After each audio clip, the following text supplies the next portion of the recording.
پیر کامل صلی اللہ علیہ وآلہ وسلم۔ قصہ نمبر 1۔ میری زندگی کی سب سے بڑی خواہش۔ بال پوائنٹ ہونٹوں میں دبائے وہ سوچ میں پڑ گئی، پھر ایک لمبا سانس لیتے ہوئے بے بسی سے مسکرائی۔ بہت مشکل ہے اس سوال کا جواب دینا۔ کیوں مشکل ہے؟ جویریہ نے اس سے پوچھا۔ کیونکہ میری بہت ساری خواہشات ہیں اور ہر خواہش ہی میرے لیے بہت اہم ہے، اس نے سر جھٹکتے ہوئے کہا۔ وہ دونوں آڈیٹوریم کے عقبی حصے میں دیوار کے ساتھ زمین پر ٹیک لگائے بیٹھی تھیں۔ FSC کلاسز میں آج ان کا 8واں دن تھا اور اس وقت وہ دونوں اپنے فری پیریڈ میں کالج کے عقبی حصے میں آ کر بیٹھ گئی تھیں۔ نمکین مونگ پھلی کے دانوں کو ایک ایک کر کے کھاتے ہوئے جویریہ نے اس سے پوچھا، تمہاری زندگی کی سب سے بڑی خواہش کیا ہے امامہ؟ امامہ نے قدرے حیرانگی سے اسے دیکھا اور سوچ میں پڑ گئی۔ پہلے تم بتاؤ تمہاری زندگی کی سب سے بڑی خواہش کیا ہے؟ امامہ نے جواب دینے کی بجائے الٹا سوال کر دیا۔ پہلے میں نے پوچھا ہے، تمہیں پہلے جواب دینا چاہیے۔ جویریہ نے گردن ہلائی۔ اچھا ٹھیک ہے، مجھے اور سوچنے دو، امامہ نے فوراً ہار مانتے ہوئے کہا۔ میری زندگی کی سب سے بڑی خواہش، وہ بڑبڑائی۔ ایک خواہش تو یہ ہے کہ میری زندگی بہت لمبی ہو، اس نے کہا۔ کیوں؟ جویریہ ہنسی۔ بس 50-60 سال کی زندگی مجھے بڑی چھوٹی لگتی ہے۔ کم از کم 100 سال تو ملنے چاہیے انسان کو دنیا میں، اور پھر میں اتنا سب کچھ کرنا چاہتی ہوں۔ اگر جلدی مر جاؤں گی تو پھر میری ساری خواہشات ادھوری رہ جائیں گی۔ اس نے مونگ پھلی کا ایک دانہ منہ میں ڈالتے ہوئے کہا۔ اچھا؟ اور جویریہ نے کہا، اور یہ کہ میں ملک کے سب سے بڑی ڈاکٹر بننا چاہتی ہوں، سب سے اچھی آئی اسپیشلسٹ۔ میں چاہتی ہوں جب پاکستان میں آئی سرجری کی تاریخ لکھی جائے تو اس میں میرا نام ٹاپ آف دی لسٹ ہو۔ اس نے مسکراتے ہوئے آسمان کی طرف دیکھا۔ اچھا، اور اگر تم ڈاکٹر نہ بن سکی تو؟ جویریہ نے کہا۔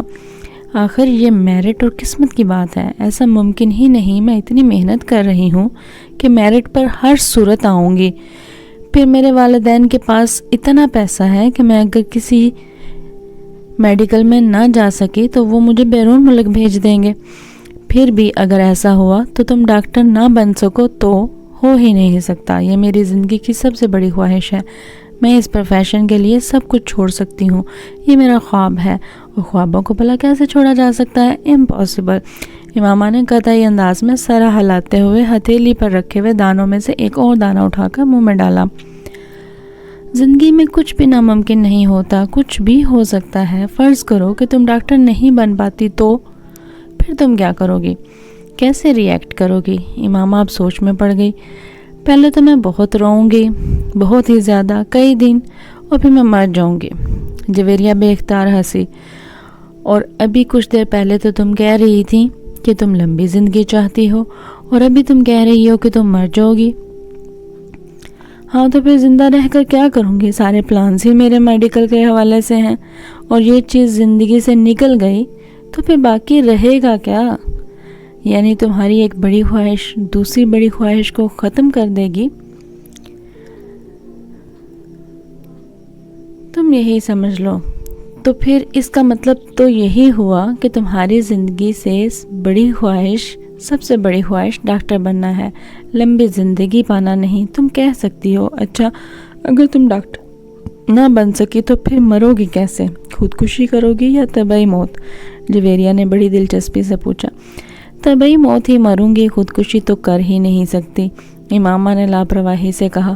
اور اگر تمہیں طبعی موت نہ آ سکی تو؟ میرا مطلب ہے جلد نہ آئی تو؟ پھر تو تم نہ ڈاکٹر نہ بننے کے باوجود بھی لمبی زندگی گزارو گی۔ نہیں، مجھے پتہ ہے کہ اگر میں ڈاکٹر نہ بنی تو پھر میں بہت جلد مر جاؤں گی، مجھے اتنا دکھ ہوگا کہ میں تو زندہ رہ ہی نہیں سکوں گی۔ وہ یقین سے بولی۔ تم جس قدر خوش مزاج ہو، میں کبھی یقین نہیں کر سکتی کہ تم کبھی اتنی دکھی ہو سکتی ہو۔ رو رو کر مر جاؤ، اور وہ بھی صرف اس لیے کہ تم ڈاکٹر نہیں بن سکی۔ جویریہ نے اس بار اس کا مذاق اڑانے والے انداز میں کہا۔ تم اب میری بات چھوڑو، اپنی بات کرو۔ تمہاری زندگی کی سب سے بڑی خواہش کیا ہے؟ امامہ نے موضوع بدلتے ہوئے کہا۔ رہنے دو۔ کیوں رہنے دوں؟ بتاؤ نا، تمہیں برا نہیں تمہیں برا لگے گا، جویریہ نے کچھ ہچکچاتے ہوئے کہا۔ امامہ نے گردن موڑ کر حیرانی سے اسے دیکھا۔ کیوں؟ مجھے کیوں برا لگے گا؟ جویریہ خاموش رہی۔ ایسی کیا بات ہے جو مجھے بری لگے گی؟ امامہ نے اپنا سوال دہرایا۔ بری لگے گی، جویریہ نے مدھم آواز میں کہا۔ آخر تمہاری زندگی کی سب سے بڑی خواہش کا میری زندگی سے کیا تعلق ہے کہ میں اس پر برا مانوں گی؟ امامہ نے اس بار قدرے الجھے ہوئے انداز میں پوچھا۔ کہیں تمہاری خواہش تو نہیں کہ میں ڈاکٹر نہ بنوں؟ امامہ کو اچانک یاد آیا۔ جویریہ ہنس دی۔ نہیں، زندگی صرف ایک ڈاکٹر بن جانے سے کہیں زیادہ اہمیت کی حامل ہوتی ہے، اس نے کچھ فلسفیانہ انداز میں کہا۔ پہیلیاں بجوانا چھوڑو اور مجھے بتاؤ، امامہ نے کہا۔ میں وعدہ کرتی ہوں کہ میں برا نہیں مانوں گی، امامہ نے اپنا ہاتھ اس کی طرف بڑھاتے ہوئے کہا۔ وعدہ کرنے کے باوجود میری بات سننے پر تم بری طرح ناراض ہو گئی۔ بہتر ہے ہم کچھ اور بات کریں، جویریہ نے کہا۔ اچھا، میں اندازہ لگاتی ہوں تمہاری خواہش کا تعلق میرے لیے کسی بہت اہم چیز سے ہے، رائٹ؟ امامہ نے کچھ سوچتے ہوئے کہا۔ جویریہ نے سر ہلا دیا۔ اب سوال یہ پیدا ہوتا ہے کہ میرے لیے کون سی چیز اتنی اہم ہو سکتی ہے کہ میں وہ بات کرتے کرتے رک گئی، مگر جب تک میں تمہاری خواہش کی نوعیت نہیں جان لیتی میں کچھ بھی اندازہ نہیں کر سکتی۔ بتا دو جویریہ پلیز، اب تو مجھے بہت ہی زیادہ تجسس ہو رہا ہے، اس نے منت کی۔ وہ کچھ دیر سوچتی رہی، امامہ غور سے اس کا چہرہ دیکھتی رہی، پھر کچھ دیر کی خاموشی کے بعد جویریہ نے سر اٹھا کر امامہ کو دیکھا۔ میرے پروفیشن کے علاوہ میری زندگی میں فی الحال جن چیزوں کی اہمیت ہے وہ صرف ایک ہی ہے، اور اگر تم اس کے حوالے سے کچھ کہنا چاہتی ہو تو کہو، میں برا نہیں مانوں گی۔ امامہ نے سنجیدگی سے اسے دیکھا۔ جویریہ نے قدرے چونک کر اسے دیکھا، وہ اپنے ہاتھ میں موجود ایک انگوٹھی کو دیکھ رہی تھی۔ جویریہ مسکرائی۔ میری زندگی کی سب سے بڑی خواہش ہے کہ تم، جویریہ نے اسے اپنی خواہش بتائی۔ امامہ کا چہرہ یکدم سفید پڑ گیا، وہ شاکڈ تھی یا حیرت زدہ، جویریہ اندازہ نہیں کر سکی، مگر اس کے چہرے کے تاثرات یہ ضرور بتا رہے تھے کہ جویریہ کے منہ سے نکلنے والے جملے اس کے ہر اندازے کے برعکس تھے۔ میں نے تم سے کہا تھا نا تم برا مانو گی، جویریہ نے جیسے صفائی پیش کرنے کی کوشش کی، مگر امامہ کچھ کہے بغیر اسے دیکھتی رہی۔ معیز حلق کے بل چلاتا ہوا درد سے دوہرا ہو گیا، اس کے دونوں ہاتھ اپنے پیٹ پر تھے۔ اس کے سامنے کھڑے 12 سالہ لڑکے نے اپنی پھٹی ہوئی ٹی شرٹ کی آستین سے اپنی ناک سے بہتا ہوا خون صاف کیا اور ہاتھ میں پکڑے ہوئے ٹینس ریکٹ ایک بار پھر پوری قوت سے معیز کی ٹانگ پر دے مارا۔ معیز کے حلق سے ایک بار پھر چیخ نکلی اور وہ اس بار سیدھا ہو گیا۔ کچھ بے یقینی کے عالم میں اس نے خود سے 2 سال چھوٹے بھائی کو دیکھا جو بغیر کسی لحاظ اور مروت کے اسے اس ریکٹ سے پیٹ رہا تھا جو معیز کچھ دیر پہلے اسے پیٹنے کے لیے لے آیا تھا۔ اس ہفتے میں ان دونوں کے درمیان ہونے والا یہ تیسرا جھگڑا تھا، اور تینوں بار جھگڑا شروع کرنے والا اس کا چھوٹا بھائی تھا۔ معیز اور اس کے تعلقات ہمیشہ ہی ناخوشگوار رہے تھے۔ ان کا جھگڑا بچپن سے لے کر اب سے کچھ پہلے تک صرف زبانی کلامی باتوں اور دھمکیوں تک ہی محدود تھا، مگر اب کچھ عرصہ سے وہ دونوں ہاتھا پائی پر بھی اتر آتے تھے۔ آج بھی یہی ہوا تھا۔ وہ دونوں اسکول سے اکٹھے واپس آ رہے تھے۔ وہ گاڑی سے اترتے ہوئے اس کے چھوٹے بھائی نے بڑی درستی سے پیچھے ڈگی سے اس وقت اپنا بیگ کھینچ کر نکالا جب معیز اپنا بیگ نکال رہا تھا۔ بیگ کھینچتے ہوئے معیز کے ہاتھ کو بری طرح رگڑ آئی۔ معیز بری طرح تلملایا۔ تم اندھے ہو چکے ہو۔ وہ اطمینان سے اپنا بیگ اٹھائے بے نیازی سے اندر جا رہا تھا۔ معیز کے چلانے پر اس نے پلٹ کر اس کو دیکھا اور لاؤنج کا دروازہ کھول کر اندر چلا گیا۔ معیز کے تن بدن میں جیسے آگ لگ گئی۔ وہ تیز تیز قدموں سے اس کے پیچھے اندر چلا آیا۔ اگر تم نے دوبارہ ایسی حرکت کی تو میں تمہارا ہاتھ توڑ دوں گا۔ اس کے قریب پہنچتے ہوئے معیز ایک بار پھر دھاڑتا۔ اس نے بیگ کندھے سے اتار کر نیچے رکھ دیا اور دونوں ہاتھ کمر پر رکھ کر کھڑا ہو گیا۔ نکالوں گا۔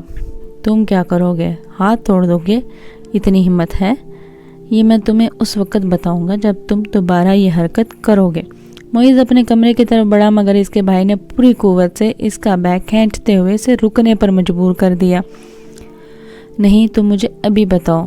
اس نے معیز کا بیگ اٹھا کر دور پھینک دیا۔ معیز کا چہرہ سرخ ہو گیا. اس نے زمین پر پڑا ہوا اپنے بھائی کا بیگ اٹھا کر دور اچھال دیا. ایک لمحے کا انتظار کیے بغیر اس کے بھائی نے پوری قوت سے معیز کی ٹانگ پر ٹھوکر ماری. جواباً اس نے پوری قوت سے چھوٹے بھائی کے منہ پر مکہ مارا جو اس کی ناک پر لگا. اگلے ہی لمحے اس کی ناک سے خون ٹپکنے لگا. اتنے شدید حملے کے باوجود اس کے حلق سے کوئی آواز نہیں نکلی. اس نے معیز کی ٹائی کھینچتے ہوئے اس کا گلا دبانے کی کوشش کی. معیز نے جواباً اس کی شرٹ کو کالر سے کھینچا. اسے شرٹ کے پھٹنے کی آواز آئی. اس نے پوری قوت سے اپنے چھوٹے بھائی کے پیٹ میں مکہ مارا. اس کے بھائی کے ہاتھ سے اس کی ٹائی نکل گئی. ٹھہرو، میں تمہیں اب تمہارا ہاتھ توڑ کر دکھاتا ہوں. معیز نے اسے گالیاں دیتے ہوئے لاؤنج سے ایک کونے میں پڑے ہوئے ایک ریکٹ کو اٹھا لیا اور اپنے چھوٹے بھائی کو مارنے کی کوشش کی، مگر اگلے ہی لمحے ریکٹ اس کے بھائی کے ہاتھ میں تھا. اس نے پورے قوت سے گھما کر اتنی برق رفتاری کے ساتھ اس ریکٹ کو معیز کے پیٹ میں مارا کہ وہ سنبھل یا خود کو بچا بھی نہ سکا. اس نے یکے بعد دیگرے معیز کی کمر اور ٹانگ پر ریکٹ برسا دیے.